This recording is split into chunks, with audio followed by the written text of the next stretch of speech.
আমরা ঘরের গৃহিণীরা যতই অসুস্থ থাকি না কেন, আমাদের কিন্তু কোনো ছুটি নেই। সেটা অসুস্থ থাকি আর যাই করি না কেন, রান্না প্রতিদিনই করতে হবে। আসসালামু আলাইকুম। আমি খাদিজা আক্তার শাওন বলছি ঢাকা থেকে। আশা করি যে যেখানে আছেন আলহামদুলিল্লাহ সবাই ভালো আছেন এবং সুস্থ আছেন। আলহামদুলিল্লাহ আপনাদের সবার দয়ায় আমরাও ভালো আছি এবং সুস্থ আছি। আর আজকের ব্লগটা বেশ কিছুদিন আগের একটি ভিডিও। তো আপনারা কম বেশি অনেকেই জানেন যে আমি অনেক অসুস্থ ছিলাম। তো ওই সময় কোনো কিছুই ভালো লাগছিল না।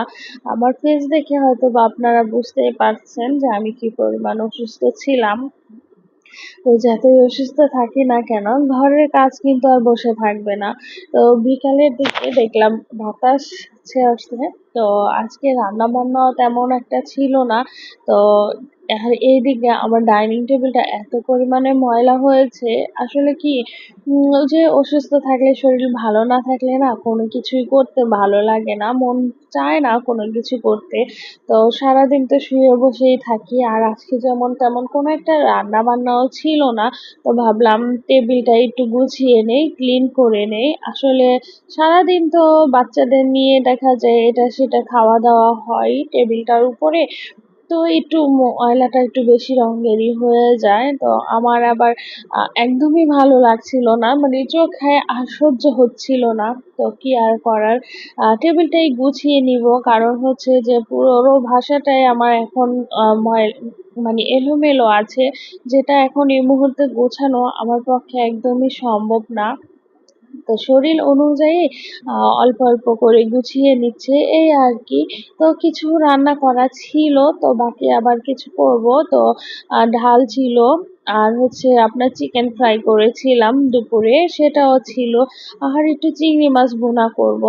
এই আজকের মতো হয়ে যাবে। আসলে যত পারি শর্টকাট ভাবে কাজ করার চেষ্টা করতেছিলাম, তো কি আর করব বলেন। আর ওই যে অনেকে বলবেন হাতে চুড়ি দিয়েছে, কারণ হচ্ছে রান্নার সময় একটু রিলসের জন্য ভিডিও নিতে হয়। ওই সময় দেখা যায় যে চুড়ি নেওয়া পরা হয় আর খোলা হয় না।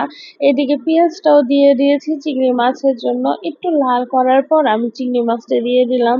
আর এই যে এইটা হচ্ছে কিন্তু দেশি চিংড়ি, আপনাদের ভাইয়া নিয়ে আসছিল, অনেক দিনই হয়ে গিয়েছে, তো আজকেই শেষ করে দিলাম। একটু বেশি পরিমাণে রান্না করছি যেন কালকে দুপুরও আমাদের হয়ে যায় এই আর কি। ওই যে একটু রান্না করলে থেকে গেলে ওইটা পরের দিন আবার খাওয়া যাবে এই আর কি।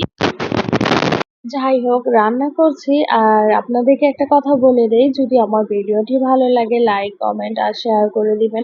রান্না করছি আর এমন সময় এত জোরে জোরে বাতাস হচ্ছে, বাহিরে অনেক বৃষ্টি মনে হয় যে হবে। তো আসেন দেখে আসি কি অবস্থা বাহিরে। তো ভিডিওটি যদি ভালো লাগে লাইক কমেন্ট আর শেয়ার করবেন, আর সবাই ভালো থাকবেন। আল্লাহ হাফেজ।